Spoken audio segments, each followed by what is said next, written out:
جماعة، كيف عاملين؟ إن شاء الله تكونوا كويسين. فيديو ليلة هنتكلم فيه عن من هو دوستويفسكي.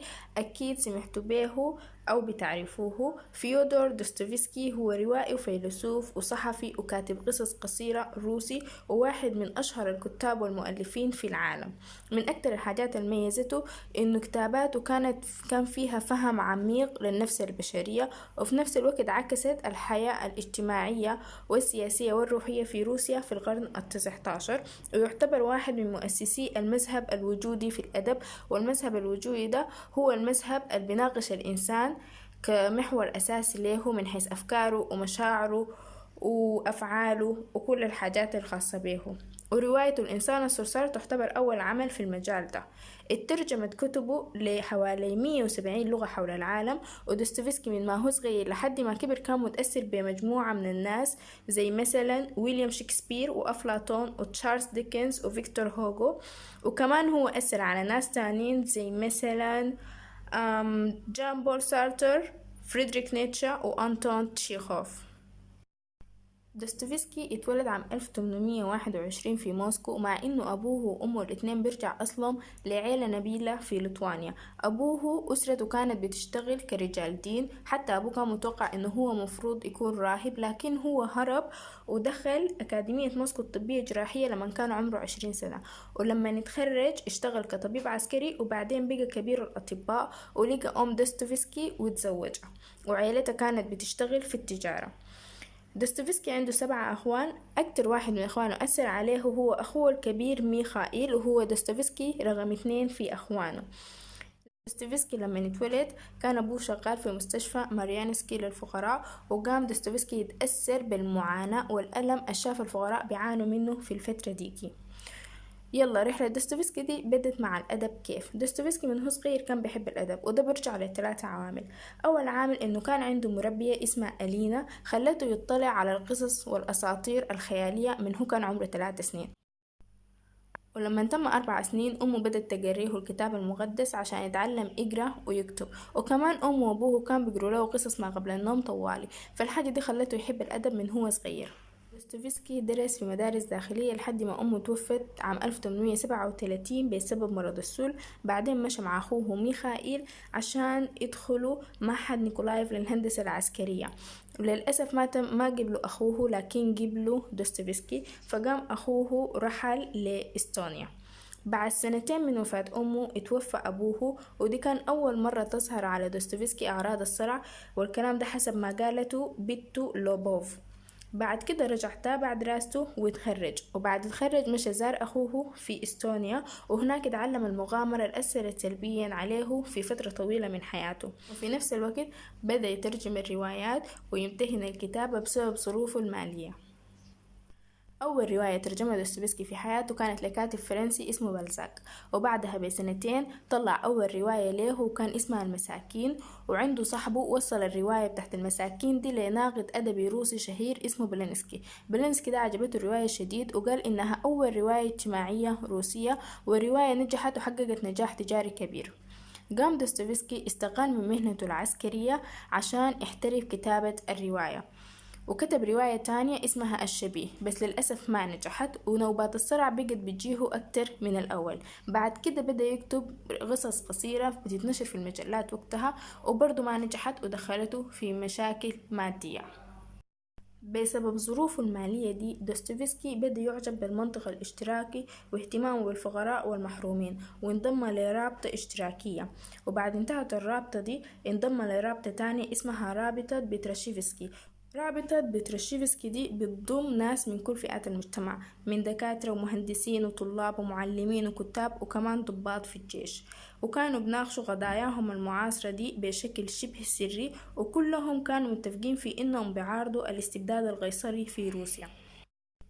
بعد كده بأوامر من القيصر تم احتقال أفراد الرابطة دي، واتهموا دوستويفسكي بأنه كان بيقرأ الكتب والأعمال المحظورة وكمان بيساعد في نشرها، في حين أنه قال أنه هو كان بيقرأ الكتب اللي بتتكلم عن الشخصية والأنانية البشرية بشكل عام، وما كان بيقرأ الكتب في السياسة. وبعد تحقيق استمر 4 شهور حكموا عليهم بالإعدام، ولكن قبل الإعدام تم تخفيف الحكم للنفي لسيبيريا 4 سنين سجن مع أعمال شاقة، بعدها 6 سنين خدمة عسكرية إجبارية. في السجن دوستويفسكي اتبهدل شديد، وكمان غير الصرع جاهه البواسير وجاته حمى قوية، وكان كل شوية بودوه المستشفى وبرجعوه، وعانى شديد هناك لأنه السجن كان غزر جدا، وكان في كمية من الحشرات زي الصراصير والبراغيث والقمل وغيره. كمان كان في حمام واحد بس بيستخدموه أكتر من 200 زول. ودوستويفسكي كتب عن معاناته دي في رواية اسمها بيت الموتى، وتعتبر دي أول رواية بتتكلم عن السجون الروسية والسجناء في روسيا.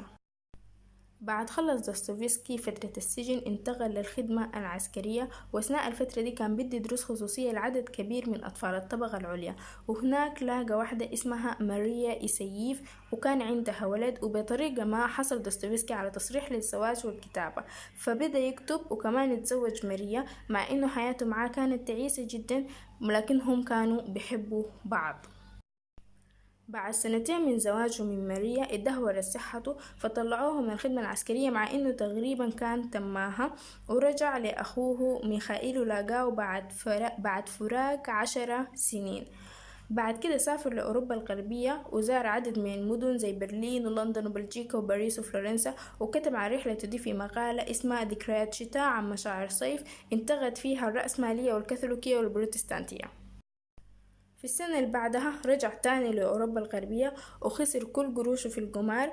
وفي السنة اللي بعدها زادت الأوضاع سوءا، اتوفت زوجته وتوفى أخوه ميخائيل، وكان مفروض إنه هو يصرف على عيلة أخوه وكمان على ولد زوجته، وكانت أحواله المالية جدا سيئة.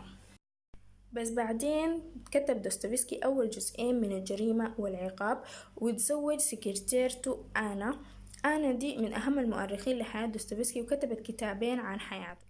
بعد الزواج سافروا شهر العسل البدأ في ألمانيا، واستمر 4 سنين بدل 3 شهور. في السنة الأولى بدأ يكتب روايته الأبلة، وفي السنة الثانية جابوا بنت سموها صوفيا، ولكن للأسف ماتت بسبب الالتهاب الرئوي. وفي السنة الثالثة كمل روايته الأبلة وجابوا بنت تانية سموها لوبوف. وتخلص دوستويفسكي من مشكلته مع القمار بعد بنته الثانية. في السنة الرابعة بدأ يكتب روايته الشياطين، بس رجعوا لروسيا وباعوا أملاكهم كلها بسبب الديون اللي كانت عليهم، وسكنوا في شقة في بطرسبورغ، وكمل فيها روايته الشياطين بعد 2 لأنه أخت زوجته كانت اتوفت بسبب مرض الملاريا أو التيفوس، فأخرت عمله في الرواية دي. رواية الشياطين لما صدرت طلعت من شركة دوستويفسكي للنشر، والشركة دي أسسها مع زوجته في الشقة اللي كانوا ساكنين فيها، وكان بيتم فيها الطباعة، ونجحت رواية الشياطين، وكانوا عايزين يعملوا مجلة لكن ظروفهم المادية ما ساعدتهم، فبدأ ينشر مقالات في مجلة اسمها الوطن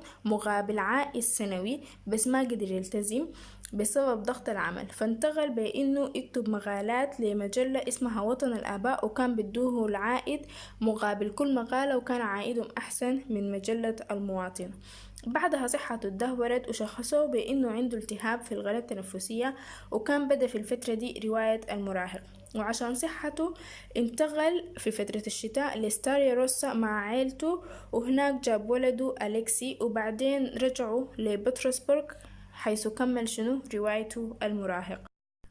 في عام 1976 بدأ دوستويفسكي يكتب مذكراته دي لقت رواج كبير شديد، وزاروه الناس من مختلف فئات المجتمع، وتوسعت دائرة معارفه لدرجة إنه القيصر ذات نفسه دعاه لقصره عشان يناقش معاه مذكراته، واتغلت كمان مناصب فخرية، ودعوه لعدد من الصالونات الأدبية، وألغى خطاب تأبين الشاعر الروسي نيكراسوف، وكمان خطاب الكشف عن النصب التذكاري للشاعر الروسي بوشكين. وتوفى عام 1881 متأثر بتمزق رئوي حاد سبب له نزيف، واتدفن في مقبرة دير القديس ألكسندر نيفسكي، وقيل إنه الحضر وجنازته كانوا بين 40 لحد 100,000 زول.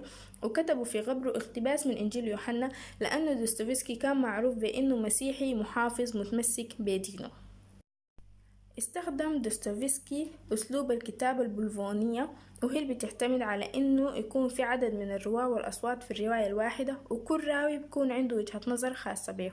دوستويفسكي مكرمونه شديد في روسيا وفي مختلف أنحاء العالم، عنده نصب تذكارية موجودة في مختلف المدن الروسية والأوروبية، وكمان عنده محطة مترو باسمه في روسيا، وعنده متحف باسمه افتتحوه في الشقة اللي كان كتب فيها رواياته، وكمان عنده طابع بريدي باسمه أصدروه في روسيا. وفي عالم روسي اكتشف كوكب سماه على دوستويفسكي. حولت أعمال دوستويفسكي إلى أفلام ومسرحيات في كثير من دول العالم. مثلا في مصر طلع فيلم بعنوان الإخوة الأعداء، الفيلم ده من بطولة نور الشريف وحسين فهمي، والفيلم ده مقتبس من رواية دوستويفسكي الإخوة كارامازوف. في صندوق الوصف حتلقوا قائمة بأعماله، اكتبوا لي في التعليقات أكتر رواية بتحبها له أو معلومة عنه، ولو ما حصل قريتوا له برشح لكم تقروا له الجريمة والعقاب أو المساكين أو الإنسان الصرصار. واعملوا لايك واشتركوا بالقناة وفعلوا زر الجرس عشان تصل لكم الفيديوهات الجديدة. ويلا باي.